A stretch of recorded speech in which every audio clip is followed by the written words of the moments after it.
رات کا پچھلا پہر تھا جب شہر کی روشنیاں پیچھے چھوٹ چکی تھیں اور سڑک کے دونوں اطراف صرف گھنے درختوں اور جھاڑیوں کا پہرا تھا۔ ایسی پی آریان کی کالی رنگ کی ویگو سڑک کی سیاہی کو چیرتی ہوئی آگے بڑھ رہی تھی۔ اچانک آریان کے موبائل کی سکرین روشن ہوئی۔ کسی اہم کال نے اسے گاڑی سائڈ پر روکنے پر مجبور کر دیا۔ آریان نے ایک جھٹکے سے گاڑی سڑک کے کنارے کچی زمین پر روکی۔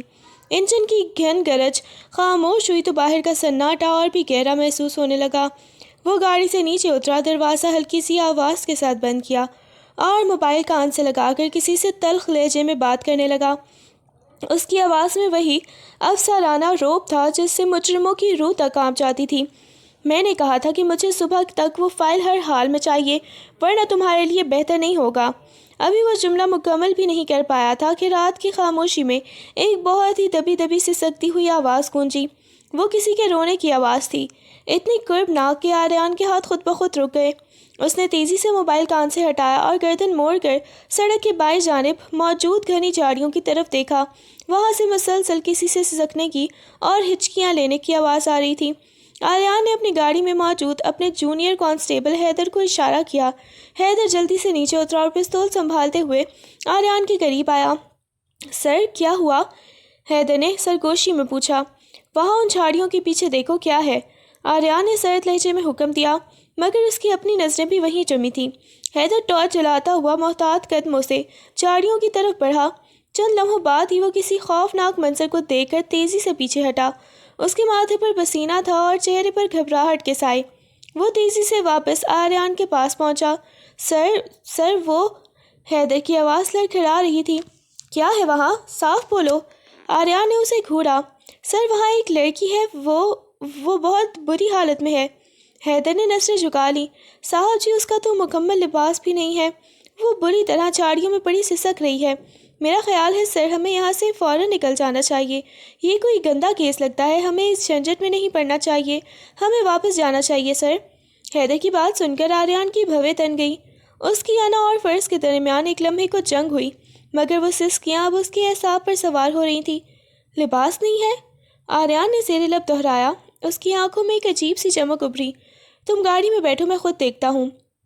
آریان نے حیدر کی بات کو انسنی کرتے ہوئے ایک سرد نگاہ اس پر ڈالی اور تیز قدموں سے اپنی گاڑی کی پچھلی نشست کی طرف بڑھا جہاں اس کی بھاری مردانہ شال رکھی تھی۔ شال اٹھا کر وہ دوبارہ ان جھاڑیوں کی طرف مڑا۔ اس کی بوٹوں کی دھمک خشک پتوں پر واضح سنائی دے رہی تھی۔ جب وہ جھاڑیوں کے قریب پہنچا تو منظر دیکھ کر ایک لمحے کو اس کے قدم تھم گئے۔ وہ لڑکی اوندھے منہ گری ہوئی تھی۔ اس کے بکھرے بال اس کے چہرے کو چھپائے ہوئے تھے اور وجود کا بالائی حصہ تقریباً برہنہ تھا، جو کہ خاردار جھاڑیوں کی وجہ سے جگہ جگہ سے زخمی ہو چکا تھا۔ آریان نے اس کا چہرہ دیکھنے کی کوشش نہیں کی، بلکہ نظریں جھکائے نہایت ہی تیزی سے وہ بڑی سی گرم شال اس کے وجود پر پھیلا دی تاکہ اس کی پردہ پوشی ہو سکے۔ جیسے ہی آریان نے اسے اپنی مضبوط بازوں میں بھر کر اٹھایا، وہ لڑکی گرب کے مارے ایک بار پھر سسک اٹھی، مگر اس میں اتنی ہمت نہیں تھی کہ آنکھیں کھول پاتی۔ حیدر جو یہ سب دیکھ کر سخت پریشان تھا، لپک کر آریان کے قریب آیا اور گھبرائے ہوئے لہجے میں کہنے لگا کہ سر پلیز میری بات مانیں، یہ کسی بڑے گینگ کا کام لگتا ہے، ہم ناحق کسی مصیبت میں پھنس جائیں گے، ہمیں اس معاملے سے دور رہنا چاہیے۔ پولیس ریکارڈ میں ایسی لاوارث لڑکیوں کا کیس بہت الجھ جاتا ہے، آپ اسے یہیں چھوڑیں، ہم کسی ایمبولینس کو فون کر دیتے ہیں۔ آریان کا جبڑا سختی سے بھینچ گیا۔ اس نے ایک بھرپور غصیلی نظر حیدر پر ڈالی اور گرجدار آواز میں اسے خاموش کرواتے ہوئے کہا کہ بس بہت ہوا حیدر، اپنی زبان کو لگام دو، میں اسے یہاں اس حال میں مرنے کے لیے نہیں چھوڑ سکتا۔ اس نے حیدر کو وہیں رکنے کا حکم دیا اور کہا کہ تم یہاں ٹھہرو اور پیچھے سے دوسری گاڑی منگوا کر تھانے پہنچو، میں اسے لے کر جا رہا ہوں کیونکہ میں چاہتا ہوں کہ اس کی جان بچ جائے۔ یہ کہتے ہوئے اس نے بڑی ہی احتیاط مگر تیزی سے اس نیم بے ہوش لڑکی کو گاڑی کی پچھلی نشست پر لٹایا اور خود ڈرائیونگ سیٹ سنبھالتے ہی گاڑی پوری رفتار سے شہر کی طرف دوڑا دی، جبکہ حیدر سڑک کنارے کھڑا حیرت اور پریشانی سے اپنے افسر کو جاتے ہوئے دیکھتا رہ گیا۔ آریان اسے لے کر اپنے خاموش فلیٹ پر پہنچ گیا جہاں اس وقت سناٹا راج کر رہا تھا۔ اس نے بڑی ہی احتیاط سے اس وجود کو اپنے بازوؤں میں سمیٹا اور تیزی سے اپنے بیڈ روم کی طرف بڑھا، مگر اب بھی اس لڑکی کا چہرہ ان بھاری بالوں اور شال کی تہوں میں چھپا ہوا تھا۔ بیڈ روم میں اسے بیڈ پر لٹانے کے بعد آریان ایک پل کے لیے ساکت کھڑا رہ گیا۔ اس کے ماتھے پر پسینے کے قطرے چمک رہے تھے۔ وہ الجھن اور پریشانی کے حصار میں تھا کہ اب آگے کیا کرے۔ اسے ہسپتال لے جانا سب سے درست فیصلہ لگتا تھا، مگر ایک پولیس افسر ہونے کے ناطے وہ جانتا تھا کہ ہسپتال پہنچتے ہی یہ ایک قانونی کیس بن جائے گا۔ میڈیا اور تھانے کی کارروائی اس لڑکی کی رہی صحیح عزت کو بھی خاک میں ملا دے گی۔ وہ نہیں چاہتا تھا کہ ایک مجبور لڑکی جس کی حالت پہلے ہی غیر تھی مزید تذلیل کا نشانہ بنے۔ اس نے گہرا سانس لیا اور اپنی الماری کی طرف بڑھا، وہاں سے اپنا ایک صاف ستھرا سفید کرتا نکالا۔ کرتا ہاتھ میں پکڑے وہ سوچ میں پڑ گیا کہ وہ یہ لباس اسے پہنائے گا کیسے۔ اس کی غیرت اور اخلاقیات اسے اجازت نہیں دے رہی تھیں کہ وہ کسی اجنبی عورت کے وجود کو اس حالت میں چھوئے، مگر دوسری طرف اس لڑکی کا تن برہنہ تھا اور اسے ڈھانپنا اس وقت آسانیت کا تقاضا تھا۔ آریان کے ذہن میں کشمکش چل رہی تھی۔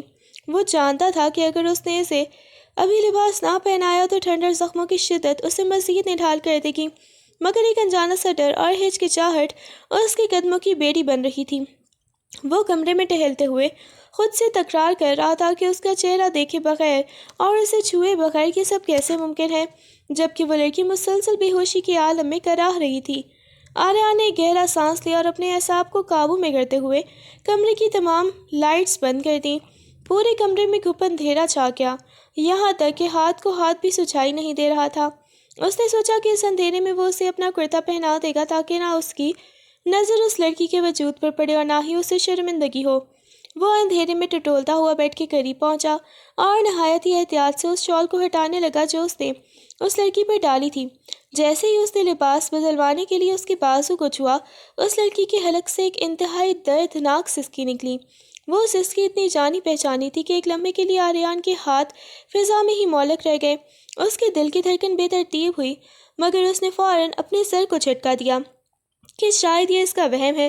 اس نے اپنی سوچوں کو دبا کر جیسے تیسے اندھیرے میں ہی اسے اپنا لباس پہنایا اور اسے چادر سے ڈھانپ کر کمرے سے باہر نکل آیا۔ باہر لاؤنج میں آ کر اس نے صوفے پر گرتے ہوئے اپنا موبائل اٹھایا اور کچھ کھانے کا آرڈر کر دیا، کیونکہ اسے اندازہ تھا کہ ہوش آنے پر اسے ہمت کے لیے کچھ کھانے کی ضرورت ہوگی۔ تھوڑی دیر بعد جب ڈیلیوری بوائے کھانا دے کر چلا گیا تو آریان پانی کا گلاس لیے دوبارہ کمرے کی طرف بڑھا۔ اس نے سوچا کہ اب اس کا ہوش میں آنا ضروری ہے تاکہ وہ اس سے کچھ پوچھ سکے۔ جیسے ہی اس نے کمرے میں قدم رکھا اور دیوار پر لگے بٹن سے لائٹ چلائی، سامنے بیڈ کا منظر دیکھ کر اس کے ہاتھ سے پانی کا گلاس چھوٹ کر چکنا چور ہو گیا۔ بیڈ پر نیم بے ہوشی کی حالت میں پڑی وہ لڑکی، جس کا حسن زخموں اور دھول کے باوجود بے مثال تھا، کوئی اور نہیں بلکہ اس کی اپنی بیوی اریبہ تھی، جسے وہ پچھلے کئی گھنٹوں سے شہر بھر میں تلاش کر رہا تھا۔ آریان کی آنکھوں کے سامنے اندھیرا چھانے لگا اور اس کے پیروں تلے سے زمین ہی نکل گئی۔ کمرے میں داخل ہوتے ہی گلاب کے پھولوں کی بھینی بھینی اور تیز خوشبو نے آریان کے نتنوں کو چھوا، مگر یہ خوشبو اسے سکون دینے کے بجائے اس کے اعصاب پر ہتھوڑے برسا رہی تھی۔ پورا کمرہ سفید اور سرخ پھولوں سے کسی خواب کی طرح سجایا گیا تھا، جہاں بیڈ کے عین وسط میں سرخ روسی جوڑے میں ملبوس اریبہ اپنی نگاہیں جھکائے بیٹھی تھی۔ وہ اپنے ہاتھوں کی پوروں کو بے چینی سے مسل رہی تھی، اس کے مہندی لگے ہاتھ تھر تھرا رہے تھے، اس کے حسن کی چمک پورے کمرے میں پھیلی تھی، مگر آریان کے لیے یہ سب بے معنی تھا۔ آریان نے دروازہ بند کیا اور اس کی آہٹ پر اریبہ کا دل زور سے دھڑکا۔ اسے لگا کہ شاید اب اس کی زندگی کا خوبصورت ترین موڑ شروع ہونے والا ہے، مگر آریان کے پہلے جملے نے ہی اس کے سارے ارمانوں کا خون کر دیا۔ تمہیں کیا لگا تھا یہ پھول، یہ سجاوٹ اور یہ نکاح کا بندھن مجھے بدل دے گا؟ آریان کی آواز میں زہر بھرا تھا۔ وہ اس کے قریب آیا اور نہایتی حقارت سے اسے دیکھتے ہوئے دھاڑا، چلی جاؤ میری نظروں کے سامنے سے، میں تمہاری شکل تک نہیں دیکھنا چاہتا۔ عورت ذات سے مجھے جتنی نفرت ہے اس کا تم اندازہ بھی نہیں لگا سکتی۔ میرے لیے تو محض ایک بوجھ ہو جسے مجھے ڈھونا پڑ رہا ہے۔ اریبہ کی آنکھوں میں آنسو تیرنے لگے، اس کا گلابی چہرہ اداسی کی شدت سے سفید پڑ گیا۔ اس نے کچھ کہنا چاہا مگر الفاظ حلق میں ہی دم توڑ گئے۔ وہ ہمت جمع کر کے اٹھی اور بھاری لہنگا سنبھالتی ہوئی چینج کرنے کے لیے ڈریسنگ روم کی طرف بڑھی۔ اس کی سسکیاں اب صاف سنائی دے رہی تھیں۔ ابھی وہ ڈریسنگ روم کے دروازے تک ہی پہنچی تھی کہ اس کے لباس کی پشت پر لگی زپ کہیں اٹک گئی۔ اس نے کافی کوشش کی مگر وہ مزید الجھ گئی۔ آریان جو وہیں کھڑا اسے نفرت سے دیکھ رہا تھا، ناگواری سے آگے بڑھا اور اریبہ کو پیچھے سے اپنی گرفت میں لیا۔ اریبہ اس کے اس اچانک لمس پر الجھ پڑی، اس کا جسم کانپنے لگا۔ آریان نے کوئی لحاظ کیے بغیر سب کو زور سے کھینچا اور اسی لمحے اس کے تپتے ہوئے لب اریبا کی برہنہ پشت کو چھو گئے۔ اریبا نے بجلی کی سی تیزی سے مڑ کر اسے پیچھے دھکیلا۔ اس کی آنکھوں میں اب دکھ کے ساتھ ساتھ غصہ بھی تھا۔ آپ کو حق نہیں ہے مجھے اس طرح چھونے کا۔ اگر آپ کو مجھ سے اتنی ہی نفرت ہے تو پھر یہ دوگلا پن کیوں؟ اس نے گرج کر کہا۔ آریان کے ماتھے کی رگیں تن گئیں۔ اس نے اریبا کا بازو سختی سے دبوچا اور اسے دیوار کے ساتھ جا لگایا۔ دوگلا پن؟ تم میری منگوہا ہو اریبا، میں تمہارے ساتھ جو چاہوں کر سکتا ہوں، چاہے میں تم سے محبت کروں یا نفرت۔ اور یاد رکھنا میں تمہیں کبھی وہ عزت نہیں دوں گا جس کی تم امید لگائے بیٹھی ہو۔ تم میرے لیے صرف ایک ضرورت سے زیادہ کچھ نہیں ہو۔ دونوں کی نظریں ایک دوسرے سے ٹکرائیں۔ ایک طرف ٹوٹا ہوا مان تھا اور دوسری طرف انا کا پہاڑ۔ کمرے کی وہ خوشبو اب کسی دم گھٹنے والے دھوئیں کی طرح محسوس ہونے لگی تھی۔ آریان کی بات سن کر اریبا کا ضبط جواب دے گیا۔ اس کی آنکھوں میں آنگی کی لپٹیں ابھریں اور اس نے بنا سوچے سمجھے پوری قوت سے آریان کے منہ پر ایک زوردار تماچا رسید کر دیا۔ کمرے میں تھپڑ کی گونج سنائی دی تو فضا ساکت ہو گئی۔ آریان کا چہرہ غصے سے تپ اٹھا۔ اس نے وحشت ناک نظروں سے اریبا کو دیکھا اور ایک ہی جھٹکے میں اس کے بال اپنی مٹھی میں جکڑ کر اسے اپنے قریب کیا۔ اس کی گرفت اتنی مضبوط تھی کہ اریبا کی سسکیں نکل گئیں۔ آریان اس کے خوف زدہ چہرے پر جھکا اور خرا کر بولا، تمہاری یہ ہمت، تم مجھے مارو گی؟ اس شخص کے لیے جس سے تم محبت کرتی تھی؟ میں نے تمہیں بتایا تھا نا کہ اب تمہاری زندگی میں صرف میں ہوں، چاہے وہ تمہاری مرضی سے ہو یا زبردستی۔ آریان دیوانگی کی حد تک اس کے لبوں کے قریب جھکنے لگا تو اریبا نے اپنی آنکھیں سختی سے بند کر لیں اور اپنے ننھے مکے اس کے فولادی سینے پر رسید کرنے لگی۔ وہ پوری جان لگا کر اسے خود سے دور دھکیلنے کی کوشش کر رہی تھی، مگر آریان پر جیسے کوئی جنون سوار تھا۔ اس کی سانسیں اریبا کے چہرے کو جھلسا رہی تھیں اور اس کی گرفت مزید وحشیانہ ہوتی ہی جا رہی تھی۔ آریان نے اسے دیوار سے لگاتے ہوئے ایک ایسی دھمکی دی جس نے اریبا کے خون کو منجمد کر دیا۔ اگر اب تم نے اس کا نام بھی لیا تو میں اسے دنیا سے ہی مٹا دوں گا۔ تم صرف میری ہو۔ وہ جیسے ہی آخری حد تک اس کے قریب پہنچا، اچانک اس کے ذہن میں ہوش کی کوئی لہر جاگی۔ اسے اپنی حرکت کی سنگینی کا احساس ہوا تو وہ ایک دم پیچھے ہٹا اور اریبا کو دور جھٹکا دے دیا، جس سے وہ بیڈ کے کنارے سے جا ٹکرائی۔ آریان کی سانسیں ابھی بھی بے ترتیب تھیں۔ اس نے ایک نفرت بھری نظر اریبا کے روتے ہوئے چہرے پر ڈالی اور بنا کچھ کہے غصے میں پیر پٹکتا ہوا کمرے سے باہر نکل گیا، جبکہ اریبا وہیں فرش پہ بیٹھی اپنے ٹوٹے ہوئے مان کی کرچیاں سمیٹنے لگی۔ آریان اس پوری رات کمرے میں واپس نہ لوٹا۔ اس نے رات اپنے فلیٹ کے لاؤنج میں صوفے پر کڑتے ہوئے گزاری۔ اگلا دن ولیمے کا تھا جو ایک پرتعیش ہال میں منعقد کیا گیا تھا، مگر اریبا کے لیے یہ کسی قید خانے کی تقریب سے کم نہ تھا۔ بھاری زرق برق لباس اور قیمتی زیورات کے بوجھ تلے اریبا کے چہرے پر اداسی کی ایک گہری پرت تھی کہ دور سے دیکھنے والے بھی بھانپ کر رہے تھے۔ ہال میں موجود رشتہ داروں کی سرگوشیاں زہر بن کر اس کے کانوں میں اتر رہی تھیں۔ کچھ عورتیں کانا پھوسی کرنے لگی تھیں کہ دیکھو تو ذرا، لڑکی کے چہرے پر ذرا سی بھی خوشی نہیں ہے، جیسے جنازے میں بیٹھی ہو، جبکہ کچھ مردوں کا رخ آریان کے ماضی کی طرف تھا۔ وہ دبی زبان میں کہہ رہے تھے کہ آریان کا کردار اور اس کی رنگین مزاجی کس سے چھپی ہے۔ بیچاری معصوم لڑکی اس کے ہتھے چڑھ گئی ہے۔ اس کے کام ہی ایسے تھے کہ شرافت کا جنازہ نکل چکا تھا۔ آریان ان سب باتوں سے بے نیاز بنا رہا، مگر اس کی سرد نظریں مسلسل اریبا کا پیچھا کر رہی تھیں۔ ولیمے کے بعد اریبا کا مکلاوا تھا، اسے اپنے مائکے جانا تھا۔ وہ امید لگائے بیٹھی تھی کہ کچھ دن اپنے والدین کے گھر گزار کر اس گھٹن سے نجات پائے گی، مگر آریان نے اسے ہال سے نکلتے ہی صاف منع کر دیا۔ تم کہیں نہیں جا رہی ہو، تمہاری شادی ہو چکی ہے اور اب تمہارا ٹھکانہ یہی گھر ہے۔ آریان نے گاڑی میں بیٹھتے ہی دو ٹوک فیصلہ سنایا۔ گھر پہنچتے ہی اریبا کا ضبط ٹوٹ گیا۔ اس نے کمرے میں قدم رکھتے ہی احتجاج کیا، آریان، یہ میرا حق ہے، آپ مجھے میرے ماں باپ سے ملنے سے نہیں روک سکتے۔ آریان جو پہلے ہی اپنے کردار پر اٹھنے والی باتوں کی وجہ سے تپا ہوا تھا، مڑا اور غصے سے دھاڑا۔ حق کی بات مت کرو اریبا، تم اس گھر کی قیدی ہو، اب تمہاری مرضی یہاں نہیں چلے گی۔ اریبا نے بھی تڑپ کر جواب دیا، کاش میں آپ جیسے بد کردار شخص سے کبھی نہ ملتی جس کی اپنی کوئی عزت نہیں۔ لفظ بد کردار سنتے ہی آریان کے صبر کا پیمانہ لبریز ہو گیا۔ اس نے بنا سوچے سمجھے اپنا ہاتھ فضا میں لہرایا اور ایک زوردار تھپڑ اریبا کے نازک گال پر رسید کر دیا۔ تھپڑ کی تاب نہ لاتے ہوئے اریبا بیڈ پر جا گری۔ اس کا گال سرخ ہو گیا اور آنکھوں سے بے اختیار آنسو بہنے لگے۔ آریان نے اس کی طرف جھک کر انگلی اٹھائی اور سرگوشی نما غصیلی آواز میں کہا، آئندہ اپنی زبان سوچ سمجھ کر کھولنا ورنہ یہ انجام روز ہوگا۔ وہ اسے وہیں سے سکتا چھوڑ کر ایک بار پھر کمرے سے باہر نکل گیا۔ پیچھے اریبہ کے لیے صرف اندھیرا اور تنہائی باقی رہ گئی۔ آریان کی شک کرنے کی عادت دن بدن ایک بیماری کی شکل اختیار کرتی جا رہی تھی۔ اریبہ جو فطری طور پر ایک معصوم اور سلجھی ہوئی لڑکی تھی، شروع میں بہت کوشش کرتی رہی کہ کسی طرح اس تلخی کو کم کر سکے۔ وہ روزانہ بڑے چاؤ سے آریان کی پسند کا کھانا بناتی، میز سجاتی اور گھنٹوں اس کا انتظار کرتی، مگر آریان گھر آتے ہی حقارت سے کھانے کی طرف دیکھتا اور مجھے بھوک نہیں ہے یہ کہہ کر اسے ٹھکرا دیتا۔ آخر کار ہار مان کر اریبہ نے کھانا بنانا ہی چھوڑ دیا، جس پر آریان کو مزید غصہ آنے لگا کہ وہ اس کی پرواہ کیوں نہیں کر رہی۔ ایک رات آریان معمول سے زیادہ لیٹ گھر پہنچا۔ اس کے چہرے پر تھکن اور وہی پرانی چڑچڑاہٹ تھی۔ جیسے ہی اس نے لاؤنج کا دروازہ کھولا، اسے بیڈ روم سے اریبہ کے ہنسنے اور دھیمی آواز میں بات کرنے کی آواز آئی۔ وہ اپنی کسی پرانی سہیلی سے فون پر بات کر رہی تھی اور کافی دنوں بعد اس کے چہرے پر تھوڑی رونق آئی تھی۔ آریان کے اندر کا شک فوراً جاگ اٹھا۔ اس نے بغیر دستک دیے کمرے کا دروازہ زور سے کھولا اور ایک ہی جھپٹے میں اریبہ کے ہاتھ سے موبائل چھین لیا۔ کون ہے؟ کس سے باتیں کر رہی ہے اس وقت؟ آریان نے دھاڑ کر پوچھا۔ اس کی آنکھیں غصے سے لال تھیں۔ اریبہ کا رنگ پھکی پڑ گیا۔ وہ اس اچانک حملے پر بری طرح گھبرا گئی۔ آریان، وہ میری دوست ہے، پلیز فون واپس کر دیں، کال چل رہی ہے۔ وہ شرمندگی سے پانی پانی ہو رہی تھی، کیونکہ اسے معلوم تھا کہ اس کی سہیلی دوسری طرف سے سب کچھ سن رہی ہوگی۔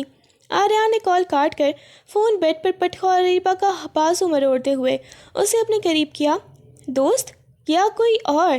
تم جیسی عورتوں کا مجھے اچھے سے پتہ ہے، ذرا سی ڈھیل ملے تو اپنی اوقات دکھا دیتی ہو۔ اریبہ کا ضبط اب جواب دے گیا۔ اس نے اپنا بازو چھڑانے کی کوشش کی اور پہلی بار اس کی آنکھوں میں آنکھیں ڈال کر بول اٹھی، گھٹیا سوچ آپ کی اپنی ہے آریان، آپ کا اپنا کردار ویسا ہی ہوگا، اسی لیے آپ کو سب ویسے ہی لگتے ہیں۔ آج تک آپ مجھے میرا جائز حق نہیں دے سکے، ایک شوہر کی طرح مجھے اپنا نہیں سکے، اور باتیں کردار کی کہتے ہیں۔ آریان کی اس کی جرأت پر دنگ رہ گیا، مگر اریبہ کا لہجہ اب رکنے والا نہیں تھا۔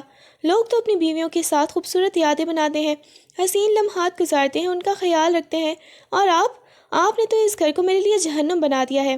اریبہ کی آواز میں اتنا درد تھا کہ آریان کے پاس کوئی جواب نہ رہا، مگر اپنی انا کی خاطر اس نے اسے جھٹکا دیا اور وہاں سے نکل گیا، جبکہ اریبہ وہیں بیڈ پر گر کر اپنی قسمت پر رونے لگی۔ اگلی رات جب آریان گھر لوٹا تو اس کے قدم لڑکھڑا رہے تھے اور آنکھوں میں ایک عجیب سی وحشت تھی۔ وہ مکمل طور پر ہوش میں نہیں تھا، بلکہ نشے کی گہری دھند اس کے اعصاب پر چھائی ہوئی تھی۔ اریبہ، جو بیڈ پر بیٹھی کسی گہری سوچ میں گم تھی، اسے اس حال میں دیکھ کر خوف زدہ ہو گئی۔ آریان نے کوئی بات کیے بغیر ایک ہی جھپٹے میں اریبہ کو اپنے حصار میں لے لیا اور اس پر جھک گیا۔ آریان، چھوڑیے مجھے، آپ ہوش میں نہیں ہیں۔ اریبہ نے پوری قوت سے اسے دور دھکیلنے کی کوشش کی۔ اس کے ہاتھ آریان کے مضبوط سینے سے ٹکرا رہے تھے، مگر آریان پر جیسے کوئی جنون سوار تھا۔ اس نے اریبہ کی ایک نہ سنی اور وحشیانہ انداز میں اس کی گردن اور وجود کے مختلف حصوں پر اپنے تپتے ہوئے لمس چھوڑنے لگا۔ آریان کی اور اریبہ کی سسکیاں کمرے کی خاموشی میں دب کر رہ گئیں۔ وہ جتنا تڑپتی، آریان کی گرفت اتنی ہی سنگین ہوتی گئی۔ وہ ایک ایسی تاریک اور کربناک رات تھی جس نے اریبہ کی روح تک کو زخمی کر دیا۔ صبح کا سورج جب طلوع ہوا تو آریان کا نشہ اتر چکا تھا، مگر سامنے کا منظر دیکھ کر اس کے اپنے ہاتھ پاؤں ٹھنڈے پڑ گئے۔ اریبہ بے ہوش پڑی تھی، اس کا جسم تپتے ہوئے تندور کی طرح چل رہا تھا اور سانسیں اکھڑ رہی تھیں۔ رات کی اذیت اور ذہنی صدمے نے اسے شدید بخار میں مبتلا کر دیا تھا۔ آریان کے اندر کا انسان تڑپ اٹھا۔ اس نے جلدی سے ٹھنڈے پانی کا پیالہ منگوایا اور خود بیڈ کے کنارے بیٹھ کر اریبہ کے ماتھے پر پٹیاں رکھنے لگا۔ پچھتاوا اس کے چہرے سے آیا تھا۔ وہ بار بار اس کے ہاتھ چومتا، مگر اریبہ ہوش و خرد سے بیگانہ تھی۔ کئی گھنٹوں کی تگدو کے بعد جب اریبہ نے آہستہ سے اپنی بوجھل پلکیں کھولیں تو سامنے آریان کو پریشانی میں پٹیاں کرتے پایا۔ ہوش آتے ہی رات کے تمام بھیانک مناظر اس کی آنکھوں کے سامنے لہرائے۔ جیسے ہی آریان نے پیار سے اس کے ماتھے کو چھونا چاہا، اریبہ نے ایک دم تڑپ کر اسے خود سے دور چھٹکا دیا۔ ہاتھ مت لگائیے مجھے۔ اس کی آواز نکاہت کے باوجود بھی نفرت سے بھری ہوئی تھی۔ وہ دیوار کے ساتھ لگ کر بیٹھ گئی۔ اس کی آنکھوں میں آریان کے لیے اب صرف خوف اور حقارت باقی تھی۔ آریان کچھ کہنے کے لیے آگے بڑھا، مگر اریبہ کے لرزتے وجود اور اس کی وحشت زدہ نظروں نے اسے اپنی جگہ پر ہی منجمد کر دیا۔ وہ شخص جو رات بھر اسے تیمارداری سے جتانے کی کوشش کر رہا تھا، اب اسے اپنی ہی بیوی کی نظروں میں ایک مجرم بن کر کھڑا تھا۔ اریبہ کی آنکھوں میں گرتے آنسو اب شعلوں میں بدل رہے تھے۔ اس نے لرزتی آواز مگر پختہ لہجے میں کہا، بہت ہو گیا آریان، اب میں اس ذلت کو مزید برداشت نہیں کروں گی۔ میں یہ گھر، یہ شہر اور آپ کو چھوڑ کر چلی جاؤں گی۔ میں وہاں جاؤں گی جہاں آپ کا سایہ بھی مجھ پر نہ پڑ سکے۔ آریان جو بھی کچھ دیر پہلے پچھتاوے کی آگ میں جل رہا تھا، اریبہ کی زبان سے چھوڑ کر جانے کی بات سنتے ہی ایک دم طیش میں آ گیا۔ اس کی انا ایک بار پھر بیدار ہو گئی۔ اس نے حقارت سے اریبہ کی طرف دیکھا اور دھاڑا، جانا چاہتی ہو تو شوق سے جاؤ، مجھے فرق نہیں پڑتا، میری طرف سے تم بھاڑ میں جاؤ، مجھے تمہاری شکل دیکھ کر ویسے ہی گھٹن ہوتی ہے، جاؤ اور کبھی واپس مت آنا۔ یہ کہتے ہی اس نے غصے میں اپنا کوٹ اٹھایا اور کمرے کا دروازہ اتنی زور سے بند کیا کہ پوری دیوار لرز اٹھی۔ وہ سیدھا اپنے تھانے چلا گیا تاکہ کام کی مصروفیات میں اس تلخی کو بھول سکے۔ اسی رات جب آریان واپسی کے سفر پر تھا اور سڑک کے کنارے گاڑی روک کر فون پر کسی سے الجھ رہا تھا، اسے وہی سسکیوں کی آواز سنائی دی جس کا ذکر ہم نے کہانی کے آغاز میں کیا تھا۔ جب وہ جھاڑیوں میں پڑی اس بے لباس و لہولہان لڑکی کو اپنی شال میں لپیٹ کر دنیا کی نظروں سے بچانے کے لیے اپنے خفیہ فلیٹ پر لایا تو اس کے وہم و گمان میں بھی نہیں تھا کہ تقدیر اس کے ساتھ کیا کھیل کھیل رہی ہے۔ فلیٹ کے بند کمرے میں جب آریان نے کب کباتے ہاتھوں سے لائٹ کا بٹن دبایا تو روشنی کے دھماکے نے بیڈ پر پڑی اس لڑکی کا چہرہ واضح کر دیا۔ آریان کے پیروں تلے سے زمین نکل گئی، اس کے ہاتھ سے پانی کا گلاس گر کر چکنا چور ہو گیا۔ بیڈ پر پڑی وہ لڑکی کوئی اجنبی نہیں، وہ اس کی اپنی بیوی اریبہ تھی، جو وہ چند گھنٹے پہلے خود بھاڑ میں جانے کا کہہ کر آیا تھا۔ وہ اریبہ جسے اس نے خود گھر سے نکلنے پر مجبور کیا تھا، اب کس حال میں اس کے سامنے تھی۔ اس کا وہ بے داغ حسن جس پر آریان کی نیت تھوڑی دیر پہلے ایک اجنبی سمجھ کر بدلی تھی، اب زخموں اور خون سے اٹا ہوا تھا۔ آریان کی چیخ اس کے حلق میں ہی پھنس کر رہ گئی۔ اس نے ابھی اسے اپنا لباس پہنایا تھا، لیکن اریبہ کی حالت دیکھ کر اسے اندازہ ہوا کہ اسے کسی ایک شخص نے نہیں بلکہ درندوں کے پورے گروہ نے برباد کرنے کی کوشش کی تھی۔ آریان کا دل پاش پاش ہو گیا۔ وہ شخص جو تھوڑی دیر پہلے ہوس کی نظر ڈال رہا تھا، اب اپنی ہی بیوی کے قدموں میں گر کر دھاڑے مار مار کر رونے لگا۔ اس کی انا، اس کا شک اور اس کی نفرت سب اریبہ کے اس قرب کے سامنے ریزہ ریزہ ہو چکے تھے۔ اریبہ کے وجود میں جیسے اب کوئی جان باقی نہ رہی تھی۔ وہ بالکل ساکت ایک جگہ نظر جمائے بیڈ پر پڑی چھت کو گھور رہی تھی، جہاں پنکھے کی گردش کے ساتھ اس کی زندگی کی تمام تلخیاں بھی گھوم رہی تھیں۔ اس کی آنکھیں پتھرا چکی تھیں، نہ کوئی آنسو تھا اور نہ ہی کوئی فریاد، بس ایک گہری اور بھیانک خاموشی تھی جو اس کے پورے وجود کو اپنی لپیٹ میں لیے ہوئے تھی۔ آریان جو پچھتاوے کی آگ میں جھلس رہا تھا، ہمت مجتمع کر کے اس کے قریب بیٹھا۔ اس نے لرزتے ہاتھوں سے اریبہ کا زرد اور زخمی چہرہ اپنی ہتھیلیوں کے پیالے میں بھرا۔ اریبہ نے ابھی اس کی طرف نہیں دیکھا، اس کی نظریں اب بھی چھت کے کسی نامعلوم نقطے پر جمی ہوئی تھیں۔ آریان کا دل خون کے آنسو رو رہا تھا۔ اس نے اپنا ماتھا اریبہ کے ماتھے سے ٹکا دیا اور انتہائی کربناک مگر پرعزم لہجے میں سرگوشی کی۔ اریبہ، میری طرف دیکھو، میں جانتا ہوں میں نے تمہارے ساتھ بہت برا کیا، میں نے تمہیں اس موڑ پر لا کھڑا کیا جہاں درندوں کو تم پر وار کرنے کا موقع ملا، لیکن میں خدا کی قسم کھا کر کہتا ہوں اریبہ، میں ایس پی آریان تمہارے ایک زخم کا حساب لوں گا۔ اس نے اریبہ کے ہاتھوں کو اپنے ہاتھوں میں لے کر سختی سے بھینچا اور اپنی بات جاری رکھی۔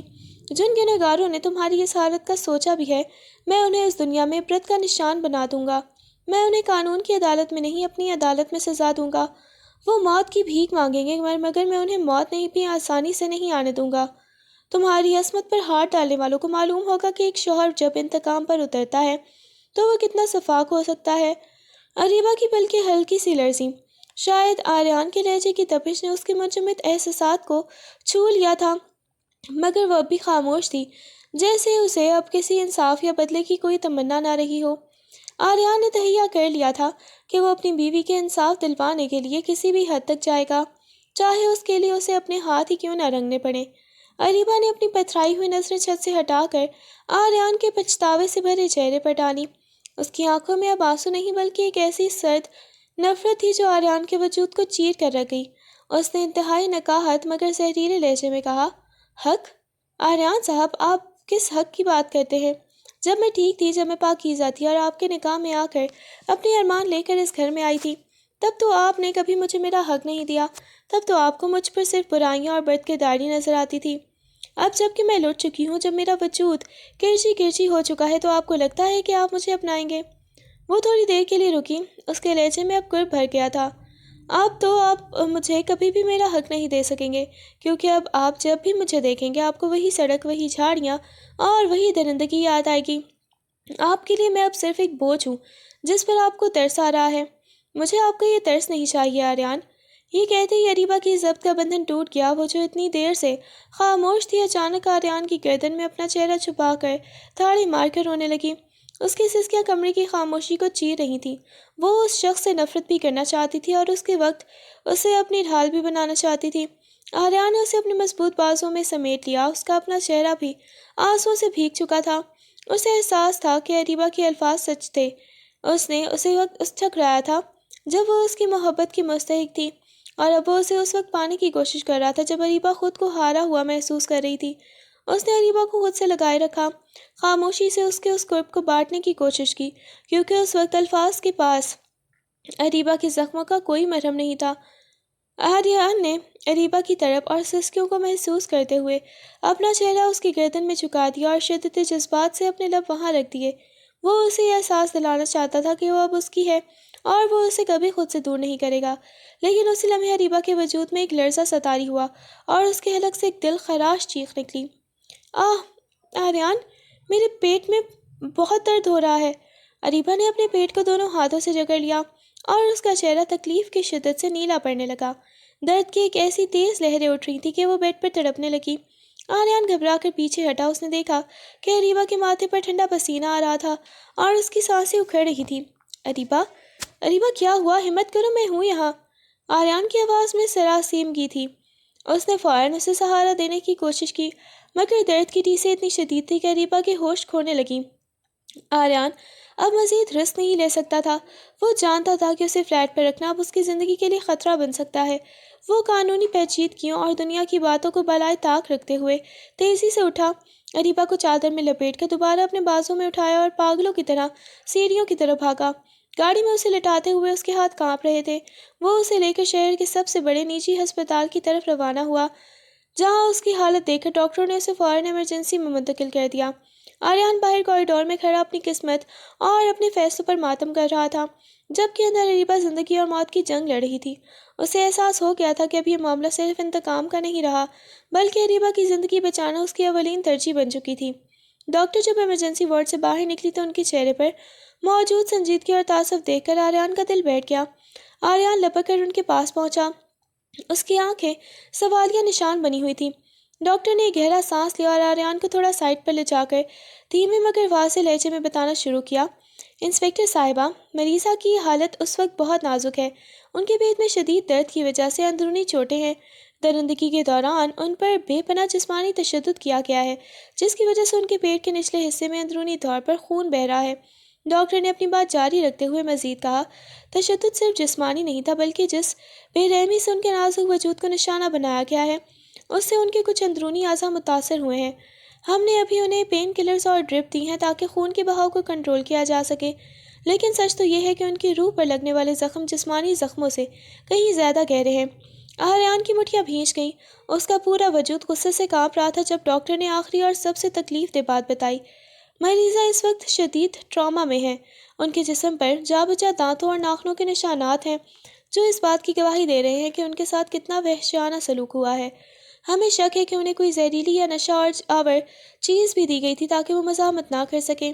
اگلے 24 گھنٹے ان کی زندگی کے لیے بہت اہم ہیں۔ ہمیں دعا کرنی چاہیے کہ وہ اس صدمے کو برداشت کر سکیں۔ ڈاکٹر کی ایک بات آریان کے کلیجے میں تیر کی طرح لگ رہی تھی۔ اسے اب احساس ہو رہا تھا کہ اریبہ نے اس ایک رات میں وہ سب جھیلا تھا جو کوئی عام انسان سوچ بھی نہیں سکتا۔ ڈاکٹر کے جانے کے بعد آریان وہی دیوار کا سہارا لے کر فرش پر بیٹھ گیا۔ اس کی آنکھوں سے بہنے والا لہولما آنسو اب اس کے انتقام کی آگ کو مزید ہوا دے رہا تھا۔ اریبہ کی حالت ہسپتال کے بستر پر کسی مرجھائے ہوئے پھول جیسی تھی جس کی پتیاں ایک ایک کر کے بکھر رہی ہوں۔ ہوش آنے پر جب اسے اپنی بربادی کا مکمل ادراک ہوا تو زندگی اسے ایک بوجھ محسوس ہونے لگی۔ ڈاکٹروں اور نرسوں کی غیر موجودگی میں اس نے نقاہت سے اٹھ کر اپنے قریبی پڑے شیشے کی بوتل توڑ دی اور لرزتے ہاتھوں سے اپنی شہ رگ پر رکھنے ہی والی تھی کہ آریان نے کمرے میں داخل ہو کر اسے دبوچ لیا۔ یہ کیا کر رہی ہو اریبہ؟ آریان کی آواز میں ایک خوفناک دہک تھی۔ اس نے اریبہ کے ہاتھ سے شیشے کا ٹکڑا چھین کر دور پھینکا اور اسے اپنے سینے سے لگا لیا۔ چھوڑ دے مجھے آریان، میں اب جینے کے قابل نہیں رہی۔ میں مہمان بننے کے قابل نہیں رہی۔ آپ کی انا اب مطمئن ہو جانی چاہیے، میں ختم ہو چکی ہوں۔ اریبا اس کے حصار میں مچھلی کی طرح تڑپ رہی تھی۔ آریان نے اسے خود سے جدا کر کے اس کے چہرے کو اپنے دونوں ہاتھوں کے پیالے میں بھرا اور اس کی آنکھوں میں پچھتاوے کے ساتھ ہی ایک سچی تڑپ تھی۔ تم نے کیا سوچا کہ میں تم سے نفرت کرتا ہوں؟ اریبا، میں نے اس دن سے تم سے محبت کی ہے جب پہلی بار تمہیں دیکھا تھا، لیکن میری جھوٹی مردانہ انا، میرا شک اور عورتوں کے بارے میں میری تلخ سوچ نے مجھے اندھا کر دیا تھا۔ اریبا نے بے یقینی سے اسے دیکھا اور اس کے آنسو رک گئے۔ آریان نے لرزتی آواز میں اپنی بات جاری رکھی۔ میں پہلی رات سے تمہارا دیوانہ تھا، مگر میں اپنی انا کی زنجیروں میں جکڑا ہوا تھا۔ میں تمہیں تڑپا کر خود کو طاقتور محسوس کرنا چاہتا تھا، لیکن میں نہیں جانتا تھا کہ تمہیں تڑپاتے تڑپاتے میں خود اپنی روح کو قتل کر رہا ہوں۔ تم ناپاک نہیں ہو ریبا، ناپاک وہ درندے ہیں اور ناپاک میری وہ سوچ تھی جس نے تمہیں اس حال تک پہنچنے دیا۔ آریان نے اریبا کے ماتھے پر اپنے لب رکھے اور بھرائی ہوئی آواز میں بولا، خدا کے لیے خود کو ختم کرنے کا مت سوچو، تم میری زندگی ہو، میری پہلی اور آخری محبت ہو۔ اب میں تمہاری ڈھال بنوں گا۔ وہ آریان مر گیا جو انا کا اسیر تھا، اب صرف وہ آریان زندہ ہے جو تمہارا شوہر ہے اور تمہارا محافظ ہے۔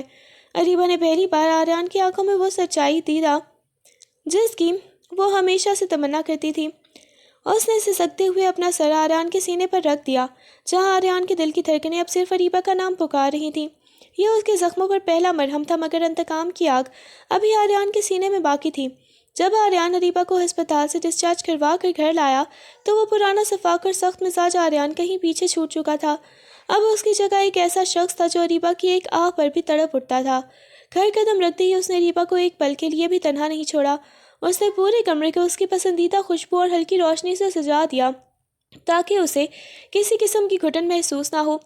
آریان اریبا کا خیال کسی نازک آب گینے کی طرح رکھنے لگا۔ وہ خود اپنے ہاتھوں سے اسے کھانا کھلاتا، اس کی دوائیاں وقت پر دیتا، اور جب اریبا کو رات میں برے خواب آتے تو وہ اسے اپنے سینے سے لگا کر گھنٹوں اس کے بالوں میں اپنی انگلیاں پھیرتا رہتا جب تک وہ سکون کی نیند نہ سو جاتی۔ اس کی محبت اب کسی جنون سے کم نہ تھی۔ وہ اریبا کے پاؤں کے زخموں پر مرہم رکھتا تو اس کی اپنی آنکھیں بھیگ جاتی۔ اریبا اکثر خاموشی میں اسے دیکھتی رہتی کہ کیا یہ وہی آریان ہے جو کبھی اس کی شکل دیکھنا بھی پسند نہیں کرتا تھا۔ اب حال یہ تھا کہ آریان اپنی ڈیوٹی پر سے بھی جلدی واپس آ جاتا تھا تاکہ اریبا کے پاس وقت گزار سکے۔ وہ اس کے سامنے گھٹنوں کے بل بیٹھ جاتا اور اس سے باتیں کرتا، اسے قصے سناتا اور ہر لمحہ اسے یہ یقین دلاتا کہ وہ اس کی زندگی کا سب سے قیمتی سرمایہ ہے۔ آریان کی بے لوث محبت اور دیوانگی اریبا کے ٹوٹے ہوئے حوصلے کو آہستہ آہستہ جوڑنے لگی تھی۔ وہ اسے احساس دلاتا کہ اس کے ماضی کے کرب نے اسے میلا نہیں کیا، بلکہ وہ آریان کی نظر میں آج بھی اتنی ہی مقدس اور پاکیزہ ہے جتنی نکاح کے پہلے دن تھی۔ اس محبت نے وہ جادو کر دکھایا کہ اریبا کے چہرے پر مردنی کی بجائے زندگی کی رمق واپس آنے لگی، اور اسے پہلی بار احساس ہوا کہ محبت میں اتنی طاقت ہوتی ہے کہ وہ روح کے گہرے ترین زخموں کو بھی بھر دیتی ہے۔ آریان کی تفتیش کسی طوفان کی طرح چلی اور اس نے اپنی تمام تر پیشہ ورانہ مہارت اور انتقام کی آگ کو استعمال کرتے ہوئے ان 5 درندوں کو ڈھونڈ نکالا جنہوں نے اریبا کی زندگی برباد کی تھی۔ اس نے انہیں قانون کے حوالے کرنے کے بجائے ایک گمنام اور پرانے گودام میں زنجیروں سے جکڑ دیا۔ ایک شام جب آریان کمرے میں داخل ہوا جہاں اریبا کھڑکی کے پاس بیٹھی باہر دیکھ رہی تھی، اس نے بڑی ہی محبت سے اریبا کا ہاتھ تھاما اور اسے تیار ہونے کا کہا۔ اریبا کی آنکھوں میں سوال تھا، مگر آریان کے پرسکون اور پختہ چہرے نے اسے خاموش رہنے پر مجبور کر دیا۔ آریان نے اسے بہت اچھے طریقے سے تیار کیا، اسے اس کا پسندیدہ لباس پہنایا، اور جب وہ آئینے کے سامنے کھڑی ہوئی تو وہ ایک بار پھر وہی باوقار اور خوبصورت اریبا لگ رہی تھی۔ آریان اسے لے کر اس اندھیرے گودام کی طرف روانہ ہوا جہاں اس نے اپنے شکار چھپا رکھے تھے۔ گاڑی کا دروازہ کھولتے ہی اس نے اریبا کا ہاتھ مضبوطی سے پکڑا اور اسے اندر لے گیا۔